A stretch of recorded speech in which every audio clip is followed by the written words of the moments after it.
Om Sadashiva Samarambham Shankaracharya Madhyamam Asmadacharya Paryantam Vande Guru Parampara. Om Sahana Vavatu Sahanau Bhunaktu Sahaviryam Karvavahai Tejasvinavadhitamastu Mavidvishavahai. Om Shanti Shanti Shanti. Om Tat Sat. Om Namah Shivaya. Good morning. Om Tat Sat. Om Namah Shivaya. Good morning, Acharya. Okay, so we had completed the 9th mantra, right? Now we are on the 10th mantra, second section, second chapter, Mundaka Upanishad, just to be clear. 8th, Acharya. We have to start the 9th. Acharya ji, there is some discrepancy in the numbering. Maybe. Hiranmaya. Hiranmaya Pare Koshe is the mantra. Yes. Okay. So that is the 10th mantra according to my book. Some books may have a different number. So yes, we look at the mantra.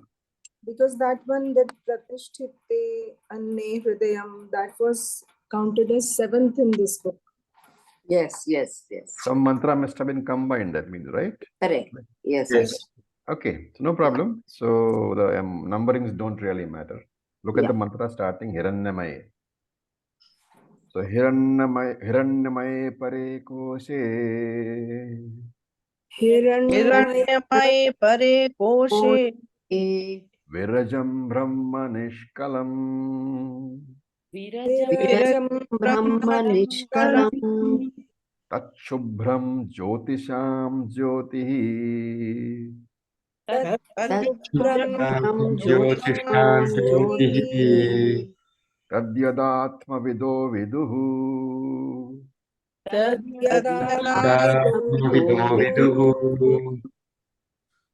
Okay. So now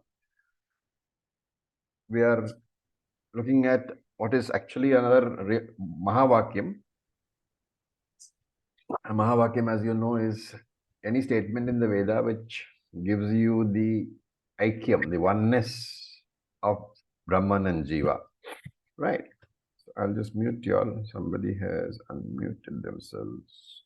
Right. So Virajam Brahma Nishkalam. Nishkalam means, kalam is a part or a division. Nishkalam means without parts, without divisions. The part is also called avayava in Sanskrit. Avayava. So kalam is avayava, nishkalam is nir-avayava. This is the meaning.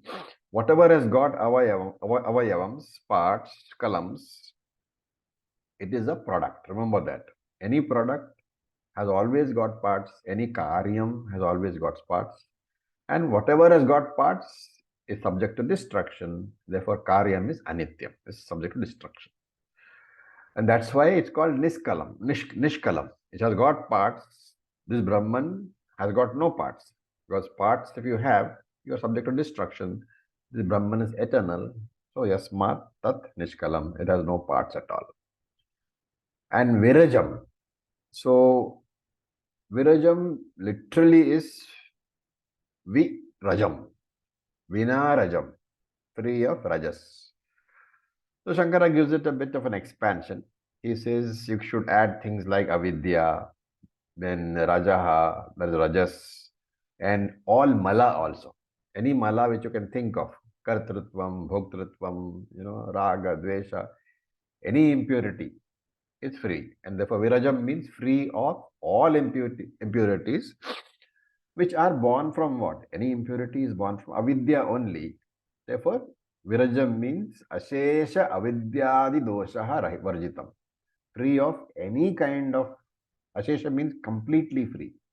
So completely free of any kind of impurities born from Avidya, which covers every single impurity. And therefore only Shubhram. Shubhram means pure, that which cannot be polluted at all. Absolutely pure. So Virajam and Shubhram. And where is this Brahman located? Hiranyamaye Pare Koshe. So a very, very important word, pare koshe. What does pare koshe mean? Because para literally means the superior most or the innermost. And he says Brahman is the very innermost essence of all beings. So if you remember the Panchakosha analysis, I hope you do. What are the koshas? First one is Annamaya, then is Pranamaya, Manomaya, Pranamaya, Manomaya, Manomaya, Vijnanamaya, Anandamaya. Anandamaya. What is supposed to be inner to Anandamaya? You're calling it a kosha, right? Kosha means a covering. What does it cover? Atma, Brahman. Supposed to cover the Atma. Okay. Now, remember, it's only a figurative covering because covering means that you are only there. So, whenever we hear the words covering, inside, all that, you should also always remember that Brahman is all pervading. Atma is all pervading. It's not possible to cover a all pervading entity. But when you say it is inside, you are saying that it is also inside. Now we'll see in later Upanishads that, in fact, Gita itself we have seen that Sat, the existence aspect of Brahman, is recognizable outside. Right? If you look at somebody else, what are you seeing? You are seeing his existence. Right? Now I can, for example, see one of y'all on the Zoom. So what am I seeing? I'm seeing that you exist. So your existence is perceptible to me, but your consciousness is not. So existence and consciousness are what? Both Brahman. So Brahman as existence, I can see outside me, but Brahman as consciousness, where can I see? Inside me only. And therefore, inside me means in your heart. So Shankara says, Pare Koshe means it is the most interior, right? So you have Annamaya, Pranamaya, Manomaya, Vijnanamaya, Anandamaya. Interior to that, what is supposed to be covered by all the koshas is Ananda itself, is Brahman itself. Okay. Now, this Ananda nature, and the nature of the Anandamaya kosha is being used to point out the nature of Brahman. And as I said, kosha is a sheath. And it's called a kosha because it is as if you are, like you find a knife in its case, in its sheath. It is as if you are finding Atma in the Anandamaya kosha, in the most kosha. It's not really found there, but it is recognized there. You can only recognize consciousness in your own heart. And that is why you are saying Pare koshe, in the innermost to all the koshas, there will be Ananda. And then the word is Hiranyamay. Hiranyam literally means gold. So, very bright, capable of reflecting consciousness. So that kosha inside you, it is capable of reflecting consciousness. And therefore, you have to take it as this Atma is Sakshi Chaitanyam. And again, I will repeat, not located in the heart, not located in inverted brackets, but also located, also available there, which has to be taken as recognizable only there. So that Pare Koshe, in the heart, in the intellect, in your mind, you can recognize that Atma, that consciousness principle. You cannot recognize it outside you. Outside you, you can recognize the existence principle, the Sat aspect of Brahman. Inside you, you can recognize only the consciousness principle, consciousness part. Then Jyotisham Jyotihi. Jyotisham Jyoti, light of all lights. So in the presence of which things around are revealed, and in the absence of which things around are not revealed. For example, the sun reveals the entire earth. Everything that is on earth, you get to see when the sun comes up. But the sun doesn't need a separate revealer because sun is itself self-effulgent. And therefore, this Jyotisham Jyotihi, this light of all lights. Why is it called light of all lights? Because there are many lights in this world. What does a light do? It reveals things. So you have, for example, the sun.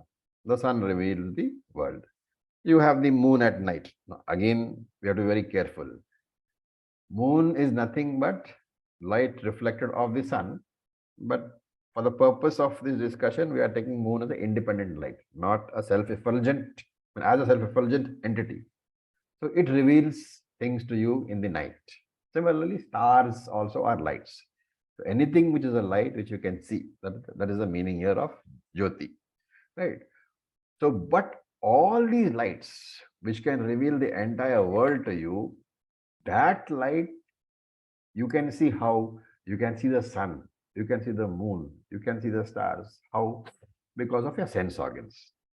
But your sense organ, what is the power behind your sense organs? The power behind the sense organs is the Atma, the consciousness principle. Sense organs, remember, are Anatma. Anatma is inert. Without the Atma, it cannot function. So if your sense organs are functioning and enabling you to see the sun and the moon and all that, so this very consciousness principle which is enabling the sense organs to function, Vedanta says that is the first and the primary light. Without that light, your sense organs cannot function at all. So that light is the most important light. Because of that light, everything else revealed. And that is why Jyotisham Jyotihi, the light which reveals, because of which other lights are revealed to you. Because of other lights, you can see the entire world, right? So here you can take, it's an extension of the definition. You can take sense organs as light. In the presence of the ear, sounds are known. In the presence of the eye, form is known, color is known. So any indriyani, therefore, any sense organ can function only when backed up by the mind.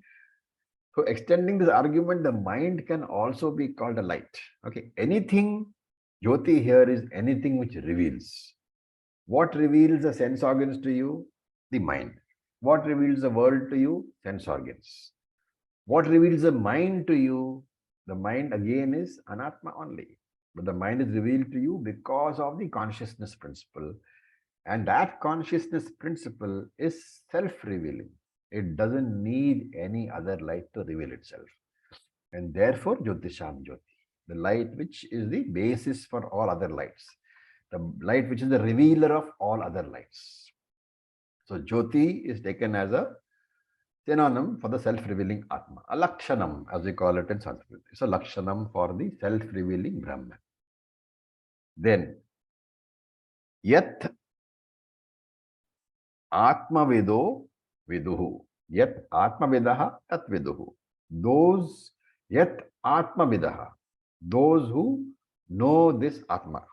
Yet, those people, Atmavedaha, who understand this Atma, what are they? Viduhu. They are the real knowers because they know not only Atma, but they know Brahman also. Right? So since Brahman alone is in the form of Atma, what happens? If you know the Jivatma properly, thoroughly, in its full entity, then you also become the knower of Brahman. And that's why Paramatma alone is in the form of Brahman. Jivatma alone is Brahman. Everything is Brahman alone.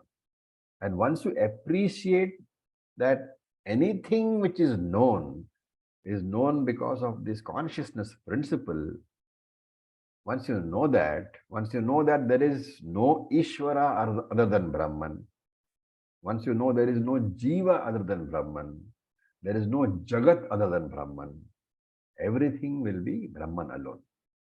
So remember, we are saying there is no Ishvara other than Brahman. Ishvara is a mixture, Anatma plus Atma. There is no Jiva other than Brahman.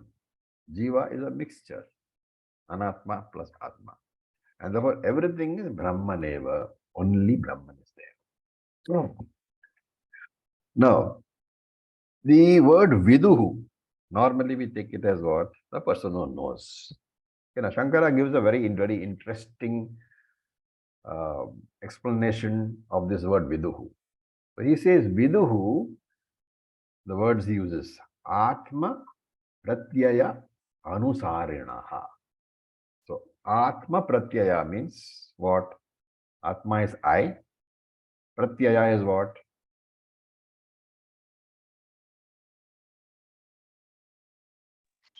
The Hindi word. Other than? Pratyaya is a thought.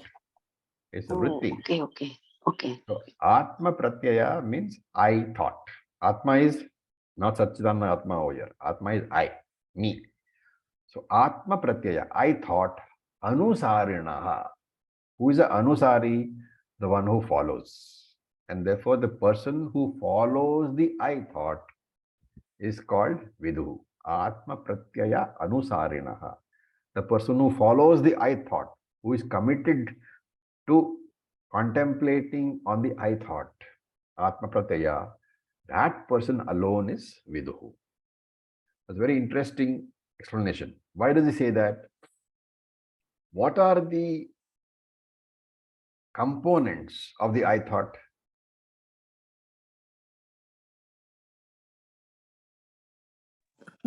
Acharya ji, there are two components, the idam vritti, which is the object thought, and Correct. aham vritti, Aham vritti. the I thought. And No. Idam vritti is what they call your world. Right? ji, Idam vritti is recognized by aham vritti. I thought. Atma pratyaya is I thought, aham vritti. So we are not talking about the world at all. We are talking about the aham vritti. Other argument is that world itself is idam vritti, it's a thought.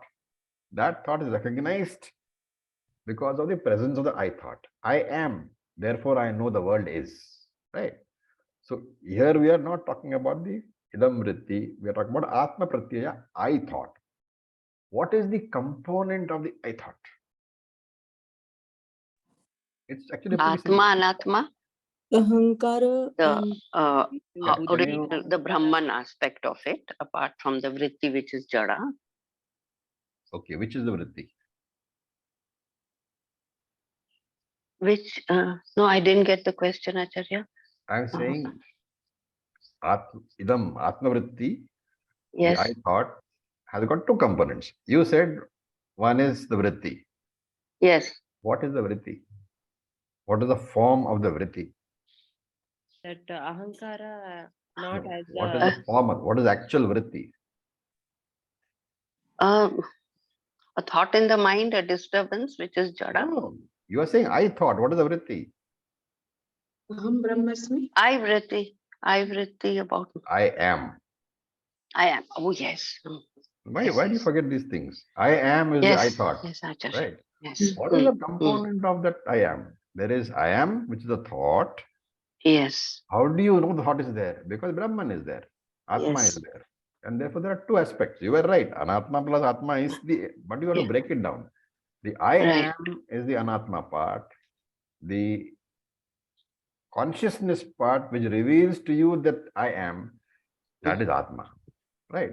Yes. Therefore, if in this Aham Vritti, you include the Vritti, get the argument. You include the Vritti means it is Aham Vritti, the RM, plus OC, which gives you the RC, which is the Ahankara. RC we know is what? Ahankara. Right? I hope you know. Yes. Everybody knows RC means Ahankara? Yes. Right. Yes.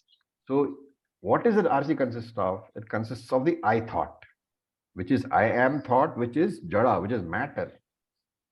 And on that I am thought, it's a sukshma thought, it's a very subtle thought, and therefore it is capable of reflecting consciousness that I am the RM, the reflecting medium I am, reflects the OC, and which gives you the entity called RC, which is Ahankara. Therefore, in this I am thought, Atma Vritti, Atma Pratyaya, if you include the RM, it represents the Ahankara. If you exclude the RM, the I am represents Atma, Brahman. That's why the I thought is so important. If you include the fact that there is a mind and therefore the I am thought is there, then it is ahankara. If you exclude the mind, excluding the reflecting medium, then that same aham thought, it represents only Brahman. Okay, having said that, why does he say that the knower, viduhu, is a person who is committed to this thought? Because if you follow the I thought, follow means what? Analyze. What are you analyzing? This is what we just said. The I thought consists of the RM, which is I am, and the consciousness principle, which is being reflected off that, ahankara. So if you follow the I thought, which means you analyze the I thought, and once having analyzed the I thought, you drop the RM. Where do you arrive? Only OC, I am. Correct. And I thought, therefore, when analyzed and analyzed properly, and you drop the RM, you are not arriving at the RC. You are arriving at the OC. Because the moment you drop the RM, the RC has also gone. Right? Okay. That's one thing. Why is it so important? Because if you follow any other thought you follow, any other thought is what? Idam vritti, which means this is a glass. That's a thought. Okay. This is a rose. That's a thought. This is my husband. This is my wife. This is my child. All these are thoughts. Any other thought you follow, remember, you will arrive only at the RC. Only by following the I thought, which reduces into the OC, you can arrive at Brahman. Any other thought you follow, you will finally arrive at Anatma only, the RC only. And therefore, Shankara says, therefore, Viduhu is a person who is following the Aham Vritti only, not the Idam Vritti. If you remember Upadesha Saram, the word Aham Vritti was there. So he says, no other person can arrive at the OC, at the Sakshi, at Brahman. And therefore, by following Aham Vritti, you will come to OC. By following Idam Vritti, you will come only to the Anatma only. Okay. Now, how do you arrive at Brahman? By analyzing the I thought. So when we use the word I, right? Let us say that you say I was having wonderful black hair 40 years ago. So that I is associated with what? The upadhi which was there 40 years ago. Correct? The moment you associate I with upadhi, you are talking about RC, ahankara. Supposing you say something about the future, I'm getting old and, about 10 years more and my back will be bent. I will need a stick for holding myself erect. Again, the upadhi is coming to the picture. My back will be bent. My back will be weak. So whenever you talk about the past or the future, you are associating the I thought with the attribute of the body. Either past attributes, future attributes. Even today, when you say, okay, I've got white hair, you're attributing with the body. So whenever you talk about the I, in association with the attribute of the body, we are invoking the ahankara. But supposing you say that person who had black hair in 1975, and this person who has got white hair in 2023, it is the same I. What are you doing? You are connecting the past to the present. Correct. But when you recognize that the past the I of the past, is the same as the I of the present, is it possible to retain the attributes of the upadhi?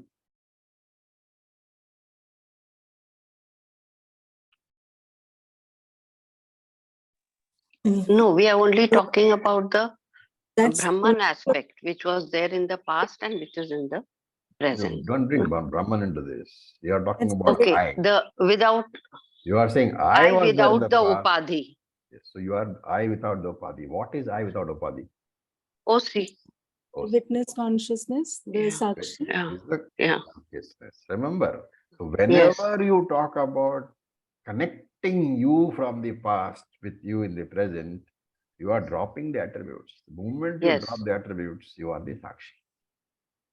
And this is what Shankara means when he says, the one who follows Atma Pratyaya, the I thought, he alone is able to recognize Sakshi. He alone is able to understand that he is Sakshi. So in Soham Jnanam, what is Soham? Saha Aham. Whatever I've said, all this long lecture which I've given can be converted into one word. Soham Jnanam. Sa Aham. That is I. In that Jnanam, there is no attribute. So that Soham Jnanam is important for us. But when you say I am with, that is Aham Jnanam, you are recognizing the Ahankara. So a very small difference between Soham and Aham. In Aham, RC is present. In Soham, you have dropped the RM and therefore RC cannot be present, only OC is present. Okay, so very important mantra. So any questions? Remember, you are getting the very basis of all the future Upanishads. So every word must be clearly imprinted in your mind. Raviji, may I ask a question? Please, please.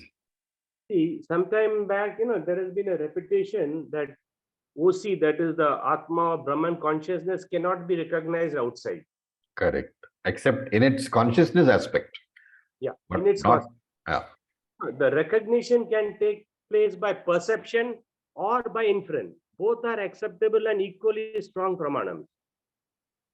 Now, if I tell you something, ask you a question and you reply correctly, I can infer that you understood that you're conscious. Therefore, your consciousness, I can infer.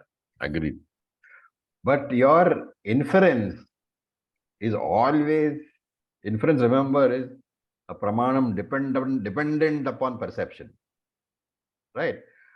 Now, when you infer saying that, he talks, therefore he is conscious. What is the perception on which the pramanam is based? See, Raviji, can you repeat that, please? See, for example, let us take the example of the fire on the mountain. Okay. You see smoke on the mountain, but you don't see a fire. So you say there is fire on the mountain. That inference is based on what? You have to perceive something, because without your perception also being there, one is direct perception and perception only. Yes. Other pramanam is perception plus inference, because the inference is always means that there is a perception. Correct. So So when you say there is fire on the mountain without seeing the fire, because you're seeing only the smoke, you are actually basing that inference on a previous experience where you have seen that smoke means fire is always there. Okay, Ravi, that's what I'm saying. When I'm saying inference is a Hmm. praman, inference is perception plus inference. It Correct. is never inference. Correct. One pramanam is perception alone. The second pramanam is perception coupled with inference. Absolutely. But was the perception here, when you say that, Ravi is talking, therefore he is conscious, that perception is not of Ravi talking. The perception that when a person talks, he is conscious, that perception is because of you alone. You have perceived that you talk because you are conscious. That is the perception. That you are extending the fact that you know you are conscious because you are talking, you are extending that perception into anumanam when you see me talking. Correct, Ravi. Therefore, I can recognize, see, my point is that I can recognize your consciousness. Because of the perception of your own consciousness. Yeah. Unless I am conscious, I cannot perceive or infer anything. I mean, Yeah, that is the point we made. The primary perception has always to be within yourself of consciousness. But the primary perception of existence can be outside. I don't know, even the existence part that you are existing, I have to perceive, and because I know that a person who exists can move and talk, therefore that can also be combined with both.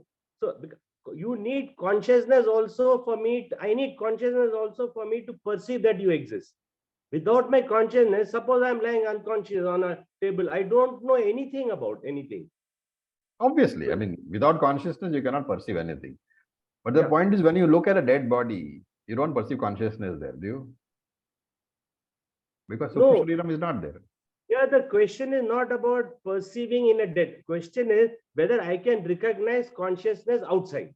That is what we are debating. Correct. You cannot Right. recognize consciousness outside unless you have perceived it inside you. So the primary perception has to be always within you. But you cannot say the same thing for existence, right? Anyway, Ravi, I don't know where we are going, but my statement is that very simple. That I am existent, I am aware that I am existent because of my consciousness. Correct. And it's only because of my consciousnness that I can perceive or draw any inference. So Correct. the very that I am drawing inferences means I am conscious. So that is given. Correct. Just saying exactly the same things I am saying. The consciousness is primary to you. Without that, nothing can be perceived. What are we debating? The debate is, can I recognize consciousness outside? You cannot. You are recognizing the manifestation of consciousness, not consciousness itself. Look, even the consciousness inside me, I cannot recognize because consciousness is beyond perception. It cannot be conceived. No, Nattu, you know that you are conscious. You don't have to draw that inference from the fact that you are, moving or talking. The very fact when you say I am, it means I am conscious. That I am conscious thought, it doesn't need any other basis. It's not an inference. Raviji, that's exactly the point, that I need to be conscious to be able to perceive or deduce or infer anything. That is a given. That's a given. For example, a stone. Yeah. A stone cannot say something else is existent or it is existent or not. Absolutely. So I'm saying given. Unless I'm conscious, I cannot even do anything else.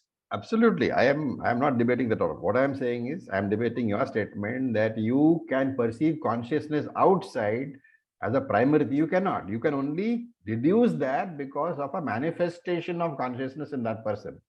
But that same logic is not applicable to you because you are not deducing that you are conscious because of something that you are doing. Debate is not. You are conscious. The very basis of knowing is that I am conscious. Raviji, the debate is not whether I am recognizing I am conscious or not. The question is whether I can recognize consciousness outside. That is the point. Exactly. That is what I'm saying. You recognize that you are conscious because that consciousness principle is essential to you. You recognize that somebody else is conscious because of a manifestation of that principle, either by his talking or his moving or his saying something. That those activities you do not need to recognize that you are conscious. You can be a person who is, absolutely, let us say, God forbid, supposing there's a person who is completely invalid, who can't move, can't talk, can't do anything, but he can still know that he is conscious. His conscious is I am thought is not dependent upon any manifestation of his body. Again, see, therefore, okay, I think I should close this. We'll probably take it up individually. Sure. Okay. Privately, because anyway, it doesn't matter. Let's leave it. Okay. All right. That is a very interesting debate. Anybody want to say anything to that?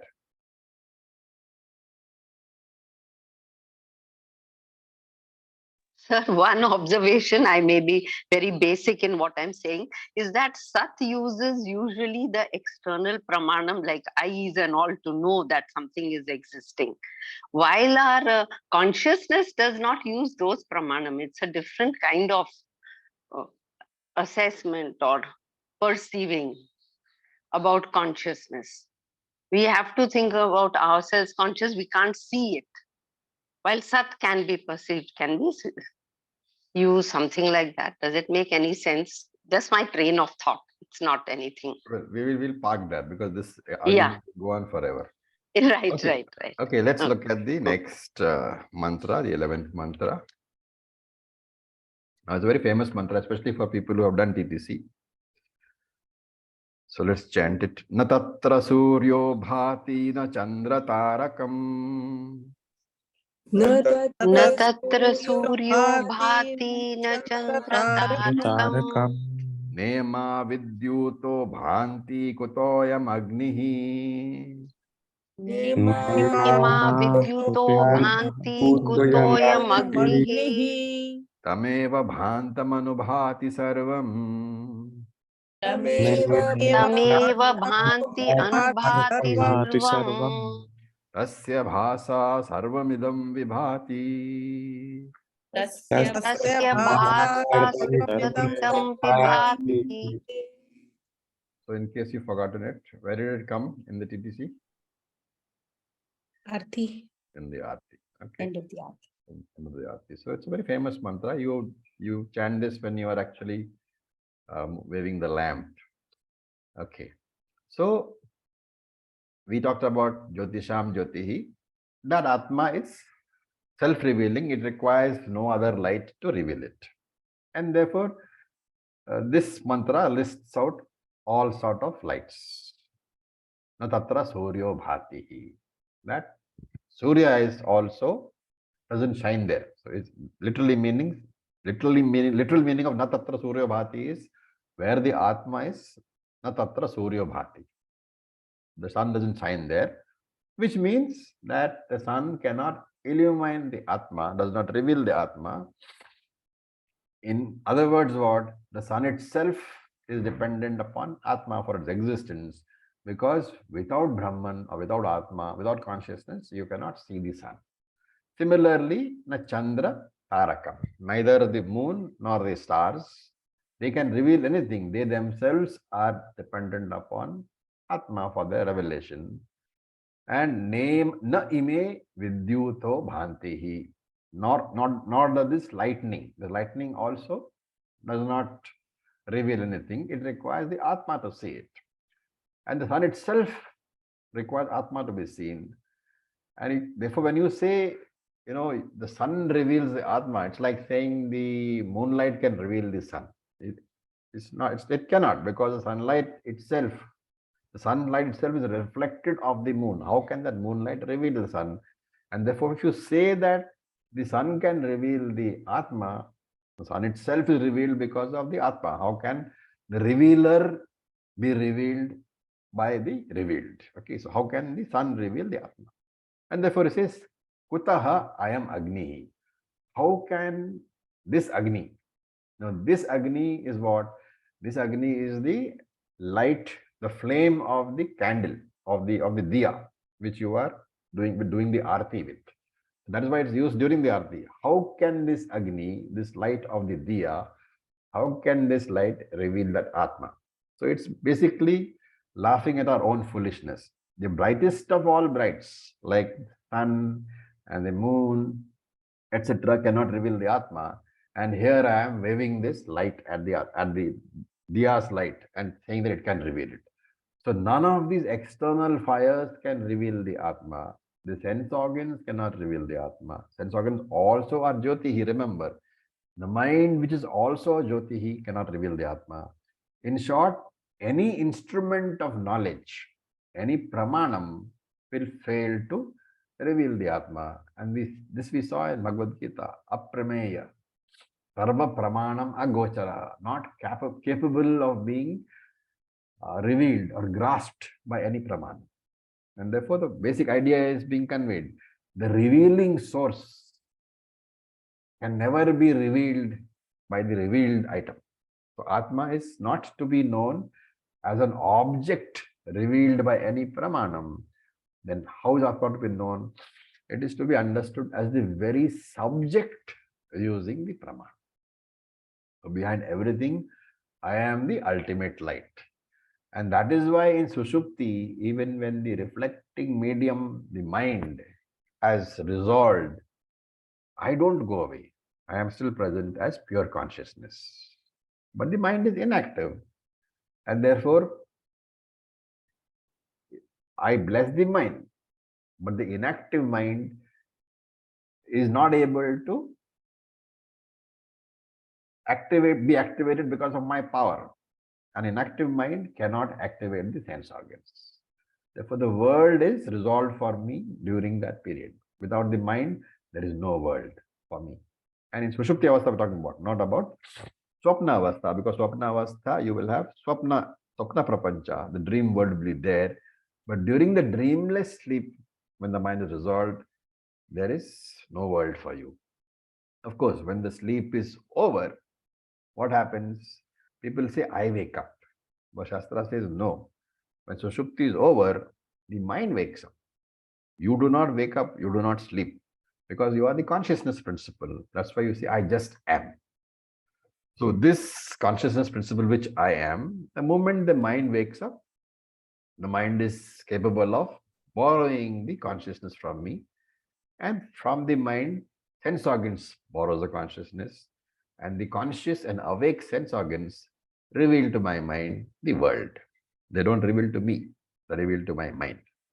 Therefore, he says, Tameva Bhantam Anubhati Sarvam. Everything in creation is revealed, Anubhati, because of Tameva Bhantam, because of your Atma Jyoti alone. Sarvam Anubhati. Everything is experienced, Tam Eva Bhantam, because of that light of consciousness alone, because of the light of Brahman alone. Only if the mind is conscious, then Indriyas can reveal.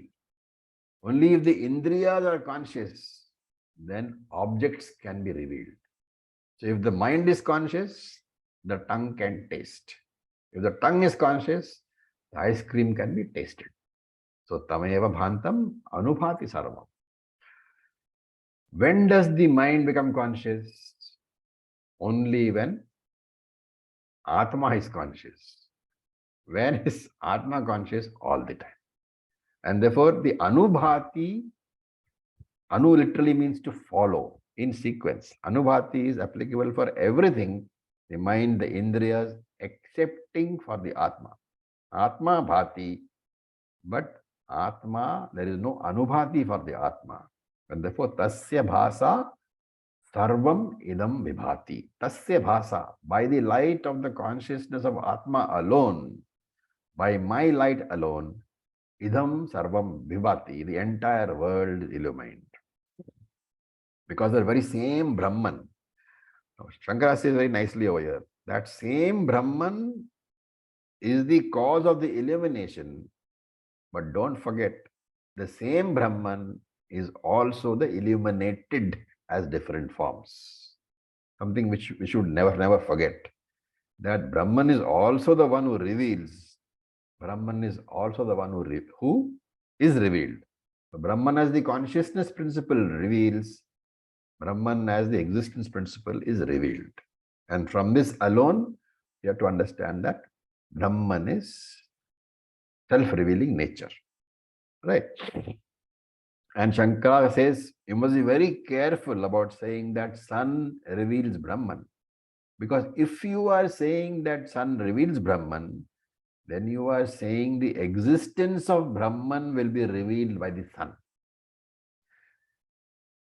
And if you are saying the existence of Brahman is revealed by the sun, you are saying that existence of Brahman is dependent upon the sun, which will make Brahman into Mithya. And therefore, what we have to draw from here is that the first experience is about Brahman alone. You have to, Brahman experience is always first. And that experience is the aham vritti, I am. Without the I am, he is or she is or that is can never come. Without the first person, the second person or third person can never exist. So the world can never be experienced unless you are experiencing Brahman.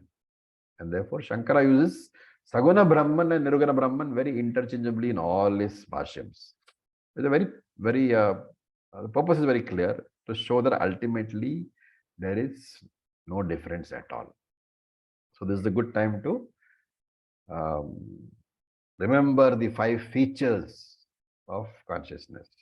Not a part, not a product, not a property of matter, independent entity, not bound by the spatio-temporal boundaries of matter, continues to be even after matter. The matter is reflecting medium is destroyed.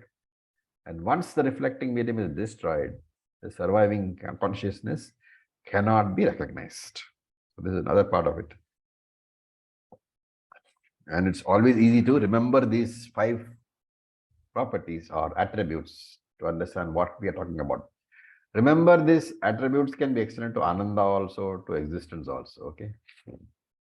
Okay. Now in this mantra, if you see, there is Bhati in the first line and Vibhati is also there in the last line. So Natatra Suryo Bhati in the first line, the word Bhati is there. Tasya Bhasa Sarvam Idam Vibhati. Vibhati is there. Okay. Both are verbs. Both mean to shine. Now what if both mean to shine, why should the Shruti use Bhati and Vibhati? So Shankara says, in a very ingenious explanation, he says, when the Atma is shining by itself, itself means what? Without a reflecting medium.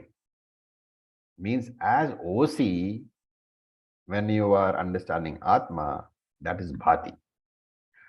But when that same consciousness is manifest through a reflecting medium called the mind, it is Vibhati. So 2 words, Bhanam, shining by itself, Vibhanam, shining with the help of something else. So Bhati is used for the OC aspect and Vibhati is used to indicate that Bhati can never be recognized unless Vibhati is there, unless the mind is there. So even when the mind is revealing the world and the RC, the reflecting consciousness, we take it as the mind. Remember that the reflecting power, it doesn't belong to the mind. It belongs to OCD Atma only. So that is why we say Bhati is one, Vibhati is many. So Vibhati is defined as Vividam Bhati, that which shines in various ways. Iti Vibhati, which is what? How can you shine various ways?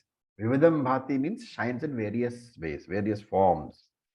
And whenever you say shines in various forms, you are saying different reflecting medium are there. That is Vibhati. And therefore RC, and Bhati is only one, that is OC. And therefore we can say that Brahman directly illumines as OC and Brahman indirectly illumines as RC. Many different RCs, many different Antakaranams. So therefore, in any experienced object, which means any revealed object, you have to understand that Brahman is the very source of that illumination. And this consciousness of Brahman, that is what is to be understood. That is what the whole discussion was about, following the aham vritti, dropping the RM, and then arriving at the OC. Unless you cannot drop the RM without the RC. The RC is essential in dropping the RM because it involves thinking, analysis.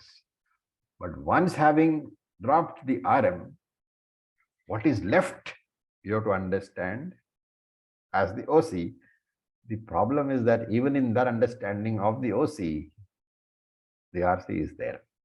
And that's what makes it so tricky. To be able to use the RC to understand that it is mithya, it is only a reflection.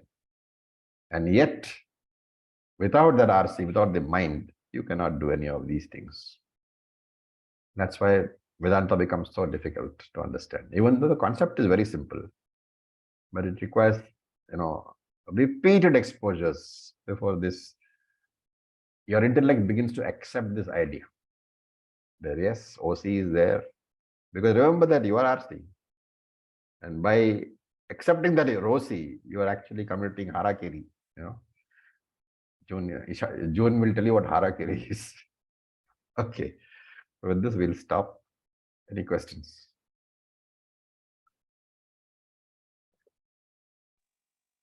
Om sir. Yeah, Kush. Acharya, I had this question recently in the satsang in the ashram. So one of the students asked, do a person needs to be very intelligent to learn Vedanta? So I was curious to know your opinion on this. You require a very keen mind to be able to appreciate the nuances. Thank you, Acharya. If somebody doesn't have a very keen mind, and then, for one thing, he will drop out of the class in no time. Because Swami Hari Omananda ji says that yes, intelligence is needed, but you have to go beyond the mind. So it's not important. So I was curious to know your opinion on this. See, that's a very potent statement. Intelligence is needed, which means mind is needed, but you have to go beyond the mind. It's exactly what we are saying. But you can't go beyond the mind without the mind. There is no travel beyond the mind. When you say going beyond the mind, it's simply an intellectual understanding. So if you use words like beyond the mind without explaining, then it confuses the student. When you say beyond the mind, it says, yes, I am not the RC, I am the OC. That is going beyond the mind. Why beyond the mind? You're dropping the RM. But to drop the RM, you need the RC. And therefore, traveling beyond the mind requires the mind. And that's why through Shravanam, there is repeated churning of the same idea for you to sharpen your intellect. So many times the same idea has to be repeated. Finally, you will begin to accept yes, it is true. Thank you so much, Acharya. Om sir, Yes, by Venkatesh. whatever we have discussed today, so this again, if we go back to BG chapter 2, where you asked us about the hand and the light, this means, pardon my words, but the light also needs the hand as much as the hand needs the light. You have to be very careful when you say that, okay? Yeah, that's why I'm just... The light needs the hand for its revelation. Yes. Not for its existence. Correct. That's the not a dependent way. Not in a dependent way, but the hand needs the light. Yeah. Yes, Acharya.